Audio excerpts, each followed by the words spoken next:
Vamos a abrir nuestras Biblias en 1 Corintios capítulo 13.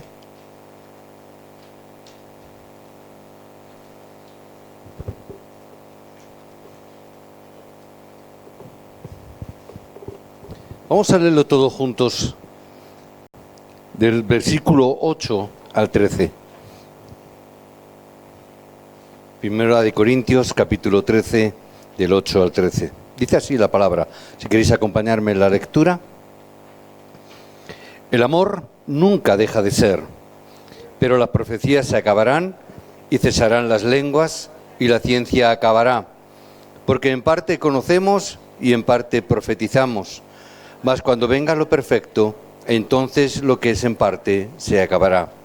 Cuando yo era niño, hablaba como niño, pensaba como niño, juzgaba como niño, mas cuando ya fui hombre, dejé lo que era de niño. Ahora vemos por espejo, oscuramente, mas entonces veremos cara a cara. Ahora conozco en parte, pero entonces conoceré como fui conocido. Y ahora permanecen la fe, la esperanza y el amor. Estos tres, pero el mayor de ellos es el amor. Amén. Esta mañana en una de las lecturas que hacíamos con los obreros, era en Efesios 6:12, donde nos habla de una estrategia espiritual. Y veíamos cómo hay un ejército, un escalafón, hay una estrategia claramente marcada por el diablo. De tal manera que engaña a líderes, de tal manera engaña a políticos. A través de ese engaño lo que hace es tomar la cultura, influir la cultura, incluso también entrar e influir en las religiones del mundo. Por eso vemos que a través de la historia siempre ha traído muchos conflictos entre países, ha traído muchas guerras hasta el día de hoy. Hasta el día de hoy sigue habiendo ese tipo de conflictos. Ahora, ¿qué significa estrategia espiritual? Tenemos que ver que nuestro país, nuestro Estado, está en un grave peligro. Decíamos esta mañana, donde hay una gran influencia de idolatría en todo el mundo y en nuestro país también. Es por eso que tenemos que emplear, en primer lugar, una estrategia espiritual. El diablo lo está haciendo. El diablo es astuto y trabaja con estrategia. A veces los creyentes no lo hacemos. A veces tampoco las denominaciones, las iglesias, están trabajando con una estrategia. Simplemente hacen cosas por hacer. A veces incluso solamente rellenar programas o simplemente rellenar un horario de hacer una serie de actividades. Pero vemos cómo el diablo no trabaja de esa manera. Vemos cómo desde Egipto hacía ídolos y ese Egipto en la antigüedad trajo muchos problemas y muchos conflictos a todo el mundo. Y todas las grandes potencias han hecho esto precisamente. Por eso en aquella época Dios envió a José a ese lugar. Y Dios le envió a casa de Potifar como contrarrestar esa estrategia que el diablo tenía. Y vemos cómo Dios cambió a Potifar. Vemos cómo fue cambiado este hombre por causa de José. Aunque luego fue falsamente acusado por la mujer y fue a la cárcel. Una cárcel para políticos, una cárcel para la élite. Allí se encontró con el copero, allí se encontró con esa respuesta que más adelante le haría encontrarse con el propio rey de Egipto, con el faraón. Eso es una estrategia espiritual. Para nosotros muchas veces, decíamos la semana pasada, perdemos las bendiciones y perdemos la estrategia de parte de Dios porque no estamos viendo la estrategia. Solamente vemos los acontecimientos y no lo vemos con ojos espirituales y nos estamos perdiendo tanto las bendiciones como la estrategia espiritual. Y no nos damos cuenta de que lo que pasa a nuestro alrededor no son acontecimientos aislados, no son circunstancias casuales, sino que son cristoincidencias. Es la obra de Cristo en la vida de los creyentes, en la vida nuestra, en la vida de las personas. Por eso vemos y perdemos, quiero decir, muchas veces por no ver esto. Pero José, con ese encuentro con el faraón, pudo cambiar la mente de faraón. ¿Qué es lo que vio? Vio en José una persona especial.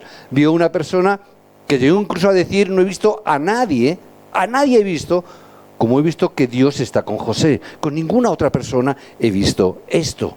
Tan llena del poder de Dios, tan llena del Espíritu de Jehová. De tal magnitud que le puso a gobernar solamente por debajo de él, nadie por encima de José, pudo tener esta gran respuesta. Esto es una estrategia espiritual. Esto es la estrategia espiritual que Dios nos ha dado. Por eso tenemos que ver que Dios nos ha dado diferentes estrategias en nuestra vida. ¿Cuál es la primera estrategia o la raíz de todas las estrategias? La primera que dice la palabra que hemos leído, ¿qué es?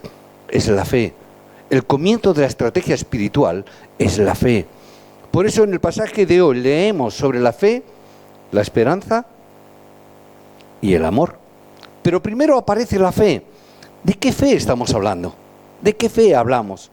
Hay muchas veces que la gente va a los teatros, o muchas veces cuando vamos de turismo, casi siempre vamos a ver las catedrales, ¿verdad? Casi siempre. Vamos a tal sitio. Hay una catedral, en España sobre todo, porque como estamos tan llenos de catedrales, y muchas veces como somos evangélicos decimos, bueno, no voy a entrar, pero me hago la foto fuera. Nos hacemos la foto, ¿verdad? A veces no nos damos cuenta, entre paréntesis, esto es un paréntesis, no nos damos cuenta que esos son centros de idolatría. Y a veces entramos en los centros de idolatría. Y no nos damos cuenta que eso lo único que está haciendo es adorar a los demonios, ¿verdad? Pero entramos. No nos damos cuenta de lo que estamos haciendo. O nos hacemos la foto, ¿verdad? Pero lo hacemos en la puerta, no entramos. A veces cuando tú vas por Madrid, también tú ves que, sabes que en la Gran Vía hay muchos teatros en Madrid, ¿verdad? No es como Broadway, pero también hay teatro. Y mucha gente se hace fotografía como diciendo, mira, estoy en el teatro. Y se hace la fotografía afuera, ¿no? Pero muchas personas se hacen la foto y luego no entran. Simplemente, mira, pasaba por aquí y me he hecho la foto delante de tal obra tan importante, ¿no? La de Los Miserables o de Mamma Mía. Una obra, ay, mira, estoy en la puerta. Pero no entran. Significa, si no entras, no vas a poder experimentar el escuchar esa música. No vas a poder experimentar esa obra. A los creyentes a veces nos pasa eso. No disfrutamos porque no experimentamos la fe en Cristo. A veces simplemente nos hacemos la foto. Venimos a la iglesia y nos hacemos la foto. Estamos aquí en el culto, pastor, hemos venido al culto. Sí, pero no has entendido nada. Simplemente tu cuerpo ha entrado, pero tu mente se ha quedado fuera, porque estás pensando en otras cosas. Estamos pensando en otras circunstancias, estamos pensando en otros problemas. ¿Qué significa? Yo tengo que conocer la razón fundamental por la cual Dios envió a Cristo. Hoy nos hacía Pascual una pregunta, ¿cómo podemos contactar con la gente? Yo tengo que, en primer lugar, tengo que tener esta fe clara, porque si no, yo no puedo transmitir a los demás. Tengo que saber por qué Dios envió a Cristo, cuál es la realidad de Cristo en mi vida, y lo tengo que entender como la raíz fundamental de nuestra vida. Por eso decía, esta tiene que ser la raíz, porque si yo no entiendo esto, lo demás huelga, no sirve para nada. Estaremos cayendo en una religiosidad, estaremos cayendo en un contexto simplemente religioso. Es decir, nos estamos haciendo la fotografía, pero no estamos experimentando la obra de Cristo. Podemos darle muchas vueltas, podemos ir a muchos sitios, podemos venir a la iglesia, podemos ir a Corea, podemos ir si quieres a Lourdes, te va a dar lo mismo. ¿Por qué? Estamos simplemente haciéndonos la fotografía delante de la imagen. Por eso Pedro, que sabía esto, recibió una gran gracia. Jesús, yo sé quién tú eres. Yo sé que tú eres el Cristo. Yo sé que tú eres el Hijo del Dios viviente. Tuvo esa gran revelación que siempre que una persona recibe una gran revelación, siempre hay una respuesta de parte de Dios. Tú eres Pedro, sobre esta roca yo edificaré mi iglesia. Siempre hay una respuesta importante cuando nosotros recibimos esta palabra. Cuando yo recibo una gran comprensión del Evangelio, cuando yo recibo una gran comprensión de saber que Cristo no es simplemente una figura histórica, sino que es algo tan relevante en el día de hoy, de la cual yo no puedo vivir si yo no tengo esta revelación de Cristo, es cuando empezamos a recibir la gracia de Dios. No podemos vivir una vida de fe o la vida que estamos viviendo si no es a través de tener seguridad en el nombre de Jesucristo. No puedo vivir mi vida de fe. Van a venir demasiadas circunstancias en mi vida que me van a mover si yo no estoy arraigado, si yo no he enraizado profundamente en esta primera estrategia de Dios que nos ha dado. Nos está dando esta estrategia, es solo Cristo. Si no enraizo, voy a ser movido. No es por ir a la iglesia simplemente. Mucha gente viene a la iglesia y no entienden absolutamente nada. pero se hace en la fotografía. Tenemos que saber quién es Cristo de verdad de una manera segura. No es solamente saber la teoría, sino experimentar, tener el sabor del Evangelio de Cristo, poder paladear la realidad de Cristo. Por eso muchas veces os digo, os bendigo cuando tenéis problemas, sois bendecidos. ¿Por qué? Porque cuando tienes el problema y la dificultad es cuando tú puedes empezar a experimentar el sabor de Cristo. Mientras tanto, simplemente tienes el conocimiento teórico de saber quién es Cristo. Amén. Algunas veces os he dicho y os comento, me encuentro a veces con testigos de Jehová, como todos vosotros, ¿verdad? Yo ya tengo una estrategia para quitármelos de encima. Yo ya tengo una estrategia. Cuando me vienen, ¿vosotros qué hacéis? Les pregunto. No, nosotros predicamos a Jesucristo. Yo le digo, muy bien, yo te voy a escuchar con una condición. Si tú me sabes decir qué significa Cristo. Ya está. ¿Qué significa? Hombre, sí, Jesucristo. No te estoy diciendo Jesucristo. Te estoy diciendo qué significa Jesús Cristo. ¿Qué significa Cristo? Si no lo sabes, ¿qué me vas a predicar? Me estás diciendo que me predicas a Jesucristo, pero no sabes lo que significa Cristo. ¿Qué me estás predicando? No lo sé. Yo te lo explico. Yo te lo explico. Y ya cuando empiezo a explicárselo ya no les interesa. Digo, ya solamente tengo dos cosas. O me escuchan y les predico a Cristo, o simplemente se van y me quito el problema de encima. No quieren escuchar, adiós. Pero si tú me vas a predicar de algo que no sabes de lo que me vas a predicar, ¿por qué te voy a escuchar? No sabes qué significa Cristo, ¿no? Entonces, ¿qué me estás predicando? ¿Religión? No me interesa. Religiones hay muchas. Como decía un amigo mío, dice, no creo en la mía, que es la única verdadera, voy a creer en la tuya. ¿Verdad? Eso decía que era católico. Y el hombre se quedaba tan ancho. Es decir, yo tengo que saber realmente a quién estoy predicando. Si no sé, ¿cómo voy a predicar? Tengo que saber quién es Cristo. ¿De qué fe estamos hablando? Estamos hablando de aquel que nos habló en el Monte de los Olivos durante 40 días acerca del reino de los cielos. ¿De qué fe Dios me está hablando? Debemos de saber esto. No debemos de ir simplemente a los lugares y tomarnos una foto. Tenemos que entrar y experimentar primeramente el reino de los cielos en mi vida. Si yo no lo experimento donde voy, es difícil. ¿Qué tipo de fe estamos hablando? Que en ese momento del Monte de los Olivos, Cristo nos dio una gran promesa. Bajar, esperar en Jerusalén, ¿a qué? A recibir y tener la plenitud de la obra del Espíritu Santo. Al recibir la llenura del Espíritu Santo, recibiréis poder, seréis testigos hasta lo último de la tierra. Si no experimentamos esto, no podemos hacer nada. Por eso lo más importante es que yo tengo que enraizar en este poder. ¿Para qué? Para ser testigo de verdad. Los discípulos se aferraron a este pacto y esperaron orando en ese aposento alto. ¿Hasta cuándo? Hasta que llegó el día de Pentecostés en Hechos 2.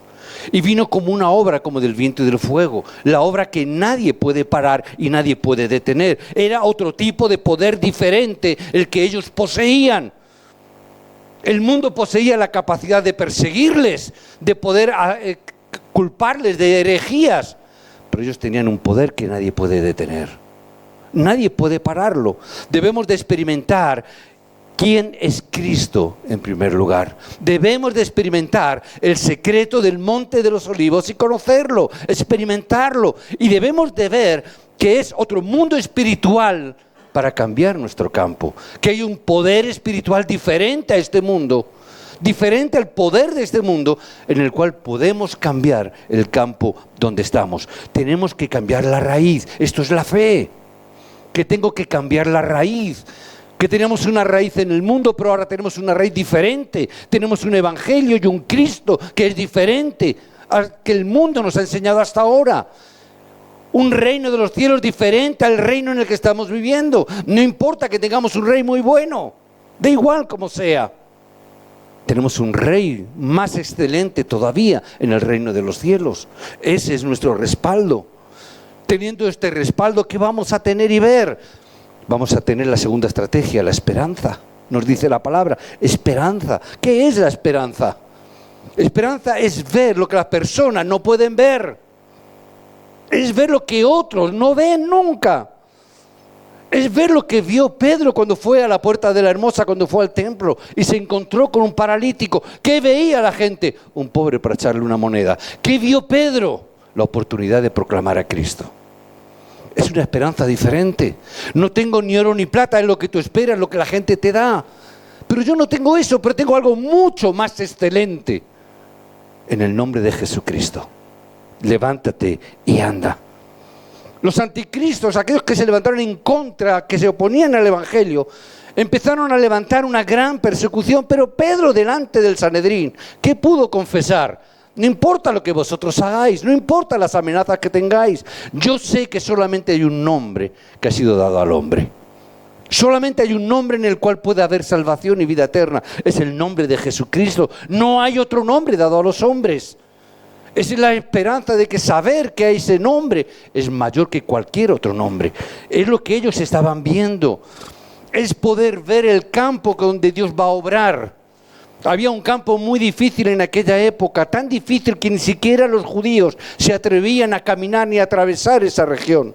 Estamos hablando de Samaria. Eso también va un poco en respuesta a esta mañana.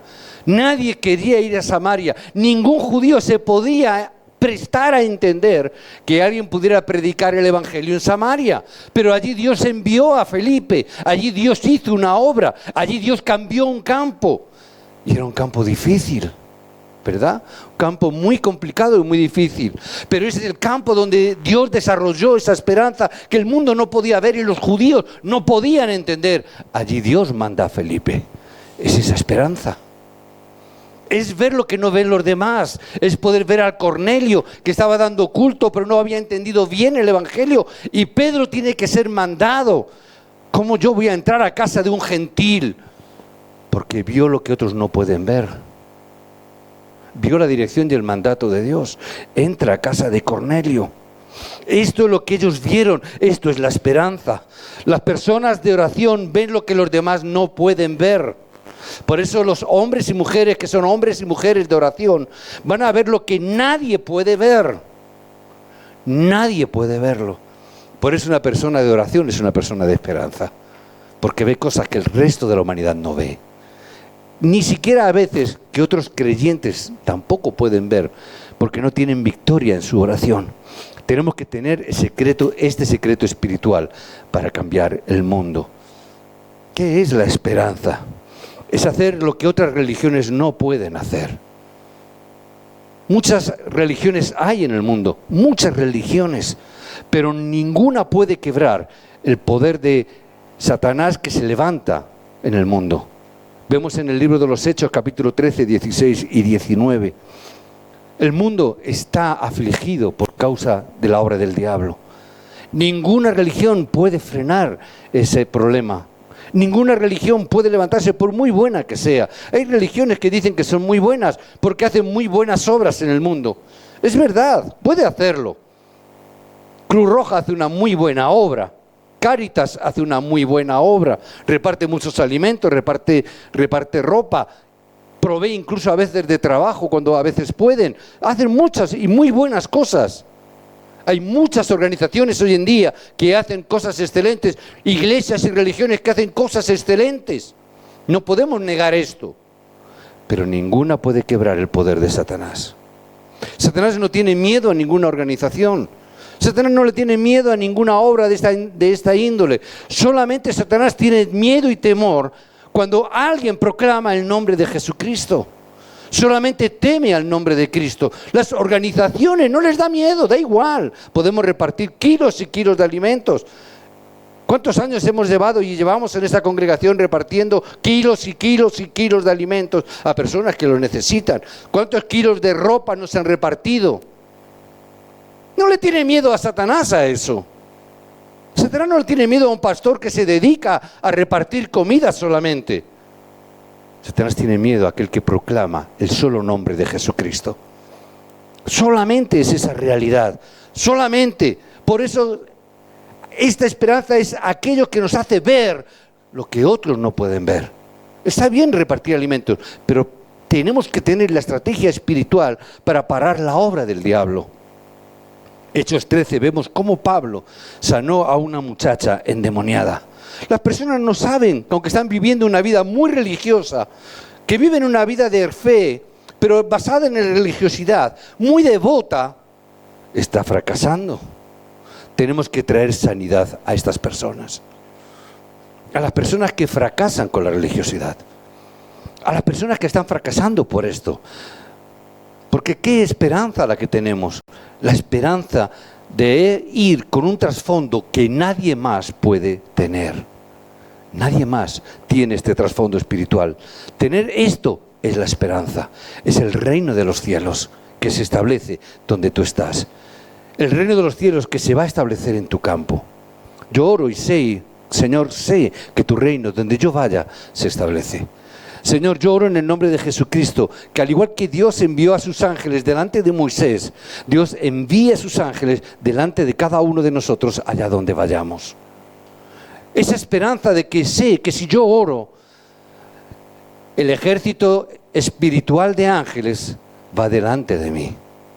Hermanos, cuando vayáis a vuestros trabajos, tenéis que orar con esta palabra. Señor, que tu reino se establezca en mi trabajo. Que yo cuando vaya, el reino de los cielos esté establecido. Que tus ángeles acampen a mi alrededor. Para que cuando yo vaya en medio de todas las tinieblas y de toda la oscuridad que rige en ese trabajo, se quiebre, porque la luz de un hijo de Dios está ahí. Vosotros, decimos muchas veces, sois origen de bendición en vuestros trabajos. Vosotros bendecís a vuestros trabajos, porque quebráis la oscuridad que en ella hay. Por eso no os preocupéis por los jefes y por los trabajos. Los trabajos se tendrían que preocupar de vosotros. No son dignos de vosotros los trabajos. Amén. Sois los hijos de Dios. Hacedlo todo con la tercera estrategia. Hacedlo siempre dentro del amor. Amén. Hacedlo ahí. Es el fruto de la estrategia espiritual. El fruto de la estrategia espiritual es el amor. No es otra cosa. Es el amor. Fe, esperanza y amor. Escuchemos bien sobre esto. ¿Por qué el amor? Porque si no es con amor, no podemos entender el mundo. No podemos entenderlo. Si no es por el amor de Dios. ¿Cómo voy a entender un mundo que el diablo trabaja continuamente en ese mundo? No puedo entenderlo. Lo que el cuerpo sano, natural pide, ¿qué es? Alejarse del mundo. ¿Por qué? Está corrompido, está bajo las reglas de Satanás. Por eso tenemos que emplear la estrategia del amor. ¿Queremos conquistar nuestro campo? Tenéis que empezar a amar vuestro campo. ¿Quieres cambiar los españoles? Tienes que empezar a amar los españoles. Hay que empezar a amar el campo donde Dios nos ha puesto. No podemos ni debemos perder nuestras fuerzas, sino entender a las personas. A veces queremos cambiar a las personas. No puedo cambiar a las personas. Tengo que entender a las personas. No puedo cambiar a las personas, pero puedo amar a las personas. Amén. Es la estrategia. Yo no puedo cambiar a nadie, pero puedo amarla. Amén. Hay personas que son difíciles, ya lo sé. Me vas a decir, es que, pastor, hay personas muy raras en el mundo. ¿A que sí? Eso es porque no te has mirado al espejo. Eso es porque no te has mirado al espejo. El primer raro eres tú. El primer raro... Siempre tenemos la tendencia de decir, no, es que todos son raros. ¿No será que el raro eres tú? Háztelo mirar. Te lo tienes que hacer mirar. ¿Verdad? No trates de cambiar. Las personas son raras. Sí, puede haber personas muy raras. Pero la estrategia es que tú puedes amar a las personas. Las personas cambian cuando son amadas. Muchas veces sabemos que las personas luchan por subir de escalafón. Las personas luchan por subir su posición. Hacen cualquier cosa por figurar. ¿Quiénes son los protagonistas de todo? Son raros. Hacen cosas muy raras. Ya lo sé. Tú también las haces. Lo que pasa es que no te das cuenta. Todos las hacemos. Es normal. ¿Por qué? ¿Por qué es normal que las personas hagan cosas raras? ¿Por qué es normal que tu compañero de trabajo te trate mal? ¿Por qué es normal que las personas o tu vecino te haga cosas raras? Yo que sé, que te queme las plantas. Porque no tienen al Evangelio. Porque no tienen a Cristo. ¿Por qué tu jefe trata de hacerte la vida imposible? No es por ti, es la obra espiritual que hay dentro de ti. No te creas. Es que son muy raros los jefes. No, es que no tienen evangelio. Hermanos, más raros seríamos nosotros si no hubiéramos recibido la gracia del evangelio de Cristo. Seríamos completamente extrañísimos. Por eso empleemos la estrategia del amor. El amor es algo que trasciende todo. El amor lo puede todo. El amor lo comprende todo. Es leer Corintios 13, ¿verdad? Lo conocéis, lo trasciende todo. Por eso la estrategia más grande de todas es el amor ágape. ¿Qué significa? Todo amor tiene una condición. Te amo, ¿por qué? Porque tú me amas. Te amo, ¿por qué? Porque eres mi padre y mi madre. Te amo, ¿por qué? Porque son mis hijos. Tenemos una condición para amar. Las parejas se aman, te amo si tú me amas. El amor ágape es el amor incondicional. Este es el amor que Dios nos pide. Es un poder muy grande. Si amamos realmente nuestro campo, es un poder tremendo. Si somos capaces de amar. Sé que es muy difícil esto. De hecho, el mundo no puede amar. El mundo desea, pero no ama. ¿Por qué? Primera de Juan dice que Dios es amor. Si no tienes a Dios en el corazón, no puedes amar, porque no has conocido el amor. ¿No puedes amar? ¿No está Dios contigo? ¿No tienes amor? Pídele a aquel que es amor. Si Dios está contigo, ¿cómo no vas a poder amar? ¿Te costará? No digo que no. ¿Te puede costar? Bueno. Pero si tú oras, el Dios de amor que está en ti te proveerá de ese amor. Amén. No insistas en conseguirlo por ti mismo. No vas a poder. Deja que Dios obre. Pídele a Dios que obre en tu vida. Si permanecemos en la fe, la esperanza y el amor, pero el amor debe de estar por encima de todos. ¿Por qué razón? Porque la fe, cuando vayamos al cielo, pues ya no me va a hacer falta. ¿Por qué? Porque voy a ver cara a cara. La fe no es necesaria, ¿no? Llegará un momento donde la fe ya no sea más necesario, porque estaremos delante de la presencia de Dios. Ya no te va a hacer falta fe, lo vas a ver con tus ojos. La esperanza tampoco. Llegará un momento donde la palabra de Dios se cumplirá, estaremos delante de su presencia y ya no hace falta esperanza, porque ya estaremos disfrutando de la presencia de Dios. Lo único que queda y quedará es el amor, lo que permanece para siempre. Amén. Os bendigo en el nombre de Jesucristo, que tengamos este amor para salvar nuestro campo y cambiar y transformar nuestra sociedad. Que podamos tener este amor que tuvo José cuando fue llamado como gobernador y no se vengó de sus hermanos.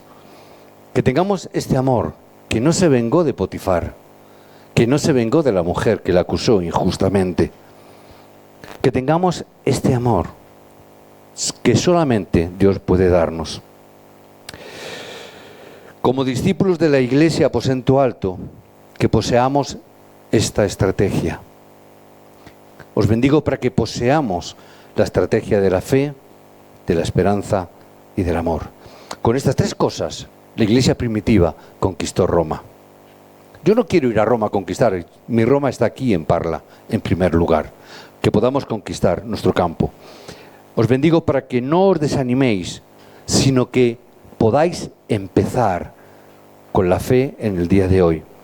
Que cambiemos nuestro campo, que los no creyentes no conocen ni saben, a través de la verdadera esperanza. Y que podamos entender y comprender a las personas, porque este es el verdadero amor de Dios. Dios nos envía como misioneros en este campo, que podamos disfrutar de las estrategias espirituales, de la fe de la esperanza y del amor. Os bendigo en el nombre de Jesucristo. Padre, dándote a ti gracias y dándote a ti, oh Dios, toda la gloria y toda la honra. Señor, solamente tú eres Cristo. Solamente tú eres nuestra firme roca donde nos afirmamos y donde enraizamos profundamente con esa esperanza de que tú, Señor, estás con nosotros y veremos lo que nadie más puede ver y que transformaremos lo que ningún otro puede transformar. Que ese amor sea, Señor, derramado en cada uno de nuestros corazones en el día de hoy, porque el amor también cubre multitud de pecados, multitud de defectos, multitud de faltas. Señor, que ese amor nos cubra a nosotros con el amor del Padre. Te damos gracias, Señor, por la obra a través de Cristo en nuestras vidas. En el nombre de Jesucristo oramos. Amén y amén.